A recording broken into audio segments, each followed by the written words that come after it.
Alors, pour utiliser le framework PHP Laravel, il nous faut installer 4 environnements. Le premier environnement que nous allons installer, c'est Xampp.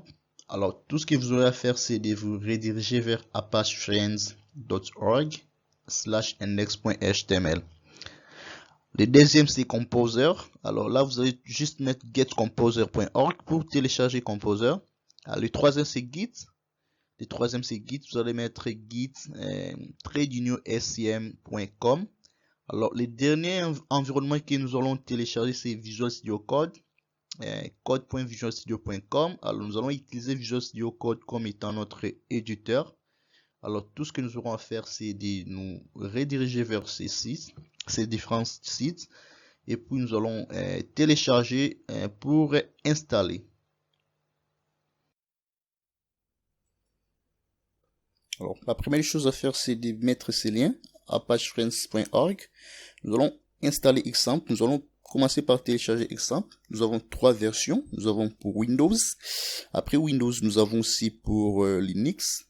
Et après Linux, nous avons aussi pour Mac. Alors, la première chose, c'est de télécharger Xampp. Alors, la deuxième chose que nous allons faire, c'est Composer.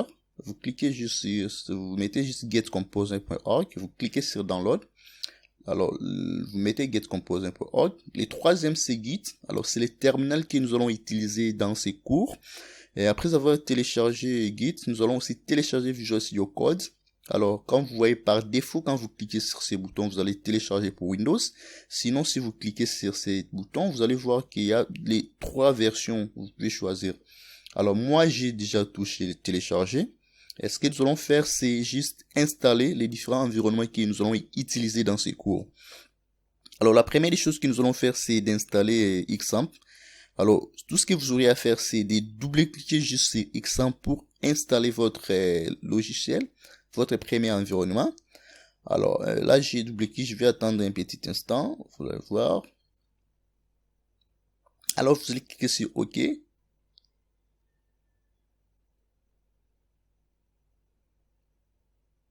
Alors là, je vais directement aussi lancer VS Code Editor, l'éditeur que nous allons utiliser. Je lance Visual Studio Code.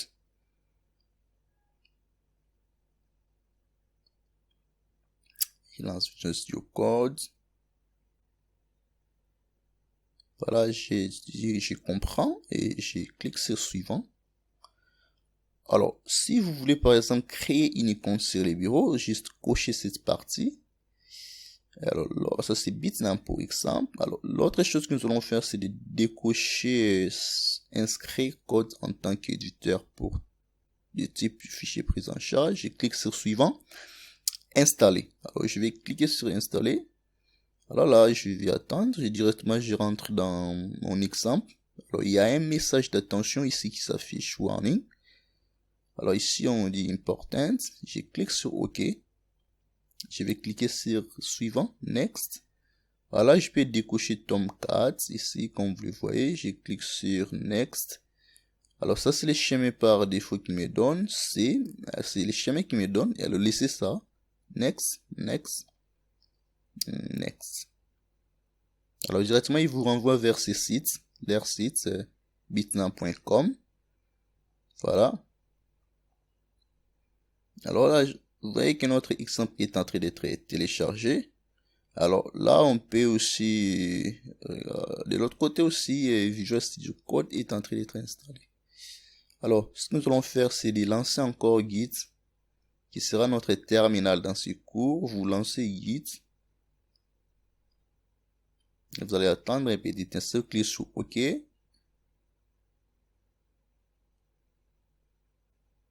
Voilà. Voilà, vous avez ceci. Vous avez cliqué sur Next, Next, Next. Là, vous cochez cette partie, Use Git and Optional.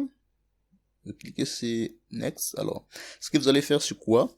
Les derniers boutons, voilà, dans cette partie, vous allez cocher ces Audio Bateau. Et c'était Radiant Button. Alors, ce qui reste là, vous allez laisser par défaut. Vous cliquez juste sur Next, Next, Next. Alors, la dernière chose à faire ici, c'est vous pouvez cocher cette partie. Vous pouvez activer. Là, vous activez. Voilà, vous cliquez sur Install. Alors, directement là, Git est en train d'être installé dans votre machine. Alors là, nous allons attendre si nous avons Visual Studio Code. Nous avons toutes ces différentes installations. Alors, vous allez devoir attendre jusqu'à ce que cela soit installé.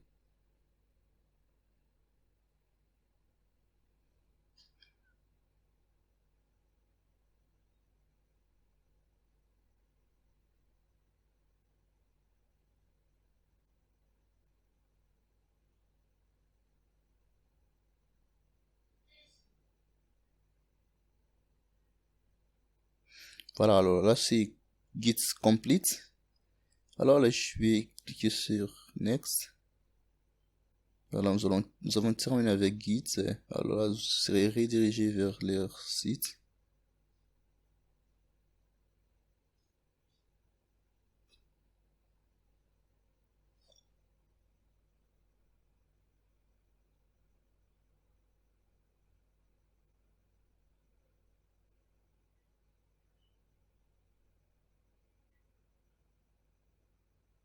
Voilà, nous avons terminé avec Xampp. Vous allez juste cliquer sur Finish. Voilà, alors la dernière chose que nous allons faire, c'est des composers. Je vais rétablir ma connexion Internet. Alors soyez sûr que votre connexion Internet est bel et bien là pour installer Composer. Si vous voulez installer Composer, soyez sûr d'être en ligne. Alors ce que nous allons faire, c'est de venir tout d'abord dans notre disque local pour voir notre dossier Xampp qui s'est installé dans notre machine. Vous cliquez. Alors vous allez voir que nous avons Xampp et bel et bien là. Voilà, vous avez tous les dossiers à l'intérieur avec vous. Alors, la dernière chose à faire, nous allons installer Composer. Vous double-cliquez sur Composer Setup. Alors, je peux dire Connect. Je vais établir ma connexion. Alors, ce que nous allons dire, c'est quoi? Install for all users recommended. Vous installez pour tous les utilisateurs. OK. Et là, vous allez attendre. Voilà. Voilà, directement ici, je vais cliquer sur Next. Voilà, directement, il vous donne là où il faut naviguer. Vous entrez dans votre Xampp. Vous avez les dossiers PHP. Vous allez accéder dans php.exe. Voilà, c'est ce que vous allez faire. Vous cliquez sur Next. Alors, taking your command line PHP. Alors, vous cliquez sur Next. Et vous cliquez sur Next.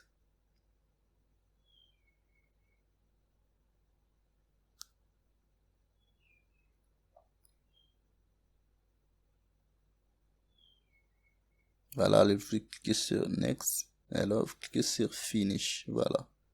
Alors, nous avons terminé avec nos différentes installations. Alors, j'espère que cela a été très simple et puis facile. Alors, ce que nous allons faire, nous allons continuer à la prochaine vidéo.